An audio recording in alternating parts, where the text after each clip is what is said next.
నమస్తే, welcome to CTV news. ధనవంతులు తినే బియ్యమే పేదవాళ్లు తినాలనే లక్ష్యంతో రాష్ట్ర ప్రభుత్వం చౌక ధరల దుకాణాల ద్వారా ఆహార భద్రత కార్డుదారులకు ఉచిత సన్నబియ్యం పంపిణీ కార్యక్రమాన్ని ప్రారంభించినట్లు భూపాలపల్లి శాసనసభ్యులు గండ్ర సత్యనారాయణరావు తెలిపారు.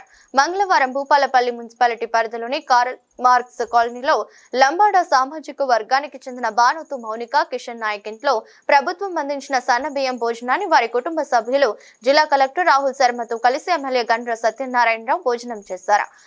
కలెక్టర్ రాహుల్ శర్మ మాట్లాడుతూ జిల్లాలో సన్నబియ్యం పంపిణీ కార్యక్రమాన్ని విజయవంతంగా నిర్వహిస్తున్నామని తెలిపారు. జిల్లాలోని అన్ని చౌక ధరల దుకాణాలకు సన్నబియ్యం స్టాకు చేరినట్లు తెలిపారు. ఈ పథకాన్ని సద్వినియోగం చేసుకోవాలని లబ్ధిదారులకు సూచించారు. ఈ కార్యక్రమంలో స్థానిక సంస్థల అదనపు కలెక్టర్ విజయలక్ష్మి, తహసీల్దార్ శ్రీనివాస్ తదితరులు పాల్గొన్నారు.